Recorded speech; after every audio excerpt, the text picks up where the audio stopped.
But I just love this spirit of being all in. In a bit, you're going to hear about how do we become the best version of ourselves? How do we optimize for our potential? You'll see behind me, how do we sell with confidence? Ultimately, how do we play offense in a world that seems to be stuck on defense? And we're going to have to navigate change. We're going to have to navigate uncertainty, all of that. But here's the piece. I fundamentally believe that the ROI of today's conversation comes down to the decisions we make and the actions we take on Monday morning. My life changed because of a single Monday after an event exactly like this. And I believe that the same is possible for you. When we lock in on a single message, a single mission, a single mantra to win Monday. Winning Monday, it's a starting point for the growth you're after, the transformation you're after, and today is a masterclass on how to do just that. So let's dive in. There's two games that we're always playing. There's an inside game and an outside game. So inside, where we're going to start today, it's going to talk about purpose, confidence, grit, resilience, the things that we need to do to effectively navigate the storms of business and life. But then the outside game, more common in business, we talk about goals, we talk about success, we talk about achievement. The beautiful part is we don't have to choose sides. Today's a masterclass on both, but it's going to be an inside-out approach to showing up that way. So before we get too deep, let me take you back circa 2004 when the anchor man himself delivered the commencement speech as I graduated from USC. And he's left me with a single thought that started to inspire my every dream, goal, and ambition from that point forward. He said, like me, Will Ferrell, you too can marry your passion to your day job. And that hit deep. I believed it at my core to be true. And lo and behold, about a year and a half later, it actually did come true. I got my break into sports. Downtown LA, bright lights, Hollywood's in the backdrop, and as a proud born and raised Angelino, all of my friends and family said, "You made it, brother. You must be hanging out with Jack and the Laker girls, aren't you?" What's it like to be rubbing elbows with Kobe and Shaq? And so the ticket requests, the autograph requests, they keep coming in, and I'm ducking, I'm dodging, I'm deflecting to the best of my abilities until it got to the point where I was so overwhelmed. I knew that I had to put an end to it. I knew that I had to reveal the truth. Because the truth is, I didn't know Jack. And the truth is, Kobe and Shaq were in the building, but they were on the other side of the hallway. Because you see, I never quite worked for the Lakers. I worked for the Clippers, the other team, known as the redheaded stepchild of the building. So here I am, I'm an entry-level sales guy. A year before I start, ESPN says you're the worst brand in sports. And then week 2 on the job, folks, you can't even make this up. Front cover of Sports Illustrated, worst franchise in sports history. Try selling that. To top it all off, for the year and a half that I was out of school, before I broke into sports, I'm working for a Fortune 10 company. I'm an outside territory sales manager. And at goal, it was a 6-figure opportunity. And I left those 6 figures to make $7 an hour. Sounds like a string of really bad decisions. Turned out to be a better decision faster.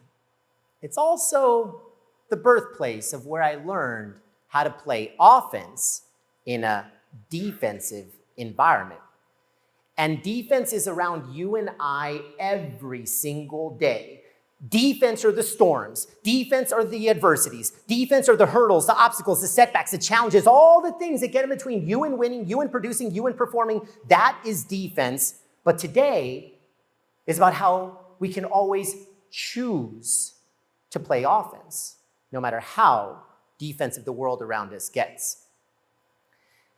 A lot of these insights came from my 15 years in the professional sports world. You're going to hear a lot about the Niners today, not just because Annie loves the Niners and all that's bonus points, but also because it was a chapter of my career where I feel there are the most universally relevant and applicable insights for each and every person in the room. So in this 15-year journey of 3 NBA teams, NFL league office, and the Niners, a team president once told me, "Paul, in this business, you get to sell one of 2 things, hope or results. If you're lucky, Your team wins a lot of games, and you get to sell the result. But then if you're unlucky, they lose a lot of games, you got to figure out this hope thing. Well, 15 years in the business, 14 losing seasons. So you could have just called me the hope dealer. But it was this hope, this belief, this positivity, this optimism that fueled a lot of what you heard in my introduction. Those trophies that I was blessed to be a part of a team, and we were all in together.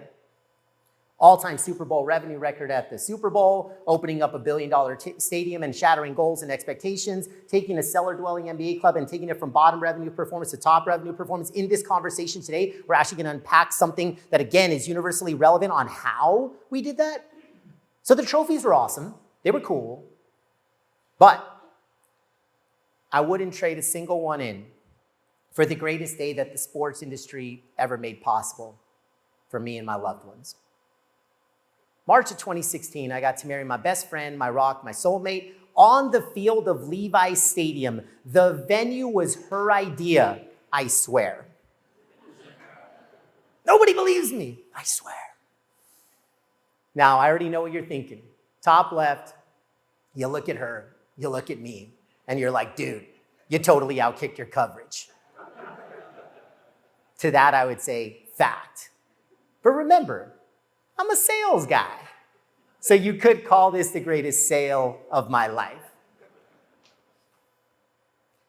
Now, you cannot tell by a last name like Epstein, but I'm a proud Mexican descent. Mi mamá nació en Nayarit. I spent a lot of my childhood in Ensenada, and then I married into a full Mexican family, the Michoacán y de Guadalajara. So had you been here on this day, you would have seen a taquero. You would have enjoyed some of the world's finest tequila flowing straight out of barrels. There was even a mariachi band. There you go. It was a first in Levi's Stadium history. I share all this with you from a very proud but humble place to say that life was really good. I didn't feel like anything was broken. I didn't feel like I had anything to fix. I most certainly wasn't running away from anything. So then why, a little over a year after this magical day on the field, why did I take a Jerry Maguire leap? I left sports, 100% on my own terms, and I've never looked back. I got no regrets, and to this day, I've never felt more alive because I made my decision based on one thing and one thing only. I found my why. It was at a retreat, a more intimate version of this, C-suite of the Niners, go off-site, 2 days, find your why, find your values, and I got obsessed. But I got obsessed because I didn't want them to stay like a distant North Star. I got obsessed with what do I do with them on Monday morning? The birthplace of Monday momentum, the birthplace of winning Monday, the Monday that changed my life was the Monday after this retreat. And I know that the same is possible for you. But we have to take what we learn in these 3 days and apply it, make decisions, and take actions on Monday. So here's what happened that Monday. I get back in the Niners front office, and I'm getting on top of this imaginary soapbox, preaching. Let me tell you all about this retreat to anybody that would listen. And one by one, people on my team said, I want some of that. So now some of the water cooler buzz starts in the office. And then some of the football coaches, and then some of the players. And then eventually, HR approaches me and says, what do you think of coaching the why to our onboarding employees? And that's how I became known as the why coach of the 49ers. Greatest graduation of my life, from career to calling. I felt called to pay this gift of purpose forward. And people always ask me, what does a why coach do? It's a great question. I believe this happens for individuals, teams, and organizations, but we're essentially tapping into our compass. You and I, everyone in this room, we each have a compass. Think of your compass like your GPS system. Think of your compass like your operating system. And we all have it. Here's what it looks like. This is your compass. This is my compass. This is everybody's compass. At the heartbeat of it, we've got a why. And together with our core values, it represents who you are. Then this next level, your beliefs, your belief system, it's formed through your life experiences to date. Well, that's what you stand for. And then these outermost layers, your decisions and actions are how you show up.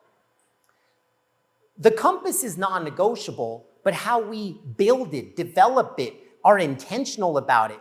Even best, do we have alignment? Do we have congruence? Are you sourcing your outer layers from your inner layers? Because when you source how you show up, connected to who you are, it's you at your most confident, consistent, authentic self. You anchor on who am I, and then it triggers your thoughts, and then you follow through with decisions, actions. People always ask me, what's the number one thing that you believe about confidence? I believe it's when we keep the promises that we make to ourselves. When you keep the promises that you make to yourself, you will be the most confident version of you, and you cannot have elite confidence unless you master your compass. This is really what it is. But in business, for me personally, I under-index on these inner layers, I over-index on the outer layers, and you'll hear a little bit more about that transformation. Because the why got me to take a very inspirational first step. But these are the 5 words that changed my life. These are my 5 values because they were stickier, they were more tangible. I could put these in action. So in just a bit, we're actually gonna engage with one of your values. It's gonna be awesome. But first, I wanna take you back to the process that I went through and have since coached it to many, many. I'll share some of that and then we'll come to you. So my process was this. Define each value in your own words, no Webster dictionary required, and then take one big swing of the bat. Make a decision, take an action. Paul, prove it to yourself. Are you a person of growth, of impact, of courage, of belief, of authenticity? I had to show that to myself. This is all self-talk. So the first value, growth. Growth is the mindset that I will attack each day with. My definition. My swing of the bat was prove it. Do something that you said you would never do before. Never. So I wrote some things down, handful of things. On that list was go back to school. Because maybe not as relevant in your industry, but in the sports industry, if you don't have an MBA, it didn't hurt any sports guy. It did not. You could be a president, CEO with no MBA. Not every industry is like that, and that's fine. So my fixed mindset said, what's the point? I don't need to go back to school, but that's a fixed mindset. What about a growth mindset? A growth mindset doesn't say what's the point. A growth mindset says what if. So from what's the point to what if. We graduate into this space of possibility and opportunity. And that growth mindset gets me to take the leap. Got into one of the top executive MBA programs. Great 2-year experience. Love my sisters, love my brothers, love my cohort, love my professors, love what I learned. But the greatest ROI was this wonderful woman named Sue Ann. Sue Ann was the executive coach provided by the program. First time I ever had a coach.